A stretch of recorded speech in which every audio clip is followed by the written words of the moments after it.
Hi everyone, welcome back to another video. So last कुछ videos में हमने current affair, contents and English के बारे में बात करी थी। अब लास्ट सब्जेक्ट बचता है जो है रीजनिंग के बारे में बात करते हैं। रीजनिंग की प्रिपरेशन मैं कैसे करता था और कौन से टीचर्स को फॉलो करता था। तो टीचर्स की बात करें तो मैंने अड्डा 247 से पढ़ना स्टार्ट किया। वहाँ पे सौरभ सर पढ़ाते हैं, उनसे पढ़ना स्टार्ट किया था।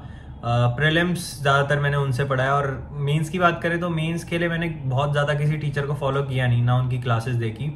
मैं अंकुश सर की थोड़ी बहुत क्लासेस देखता था, लेकिन उससे ज़्यादा मैंने जो मेंस के लिए पढ़ा है वो है मॉक से ही पढ़ा है। जैसे मैंने कॉन्ट्स के लिए बताया था, olive board and practice mock मैंने यूज़ किए थे। एंड डेली एक मॉक लगाता था मेंस लेवल का, मतलब डेली तो नहीं, मॉक लगाता था एक दिन में और उसका एनालिसिस करता था। कभी कभार सेम डे एनालिसिस करता था, कभी कभार नेक्स्ट डे एनालिसिस करता था।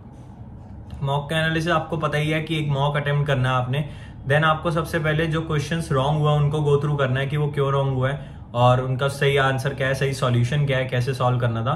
और जब एक बार ये हो जाएगा तो उसके बाद आपको अनअटेम्प्टेड क्वेश्चंस को अटेम्प्ट करना है दोबारा से। विदाउट टाइमर ही होगा क्योंकि मॉक सबमिट हो चुका होगा।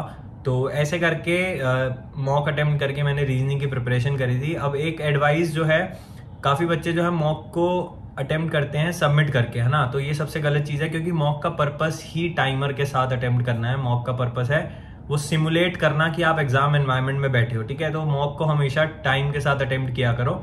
और इनफैक्ट अगर आप पीडीएफ वगैरह भी कुछ यूज़ करते हो, किसी चेकलिस्ट को यूज़ करते हो प्रैक्टिस के लिए, तो उसमें भी ट्राई किया करो कि टाइमर के साथ यूज़ करो। अदरवाइज अगर ऐसा पॉसिबल नहीं है टाइमर के साथ, देन ट्राई करो कि मॉक्स को यूज़ करो। जितने भी मॉक्स आपको लेने हैं वो ले सकते हो आप, लाइक ऑलिव बोर्ड ले लिया, प्रैक्टिस मॉक ले लिया, एक दो और बड़े बड़े मॉक्स ले लिए और उनसे ही प्रैक्टिस करते रहो ताकि आपको विद टाइमर आपका एक हैबिट बन जाए मॉक को अटेम्प्ट करने की, ठीक है।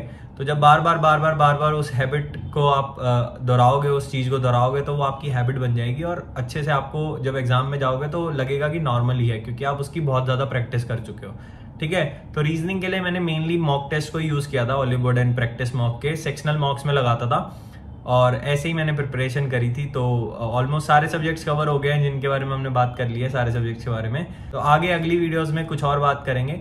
मिलते हैं आपसे अगली वीडियो में, तब तक के लिए गुड बाय।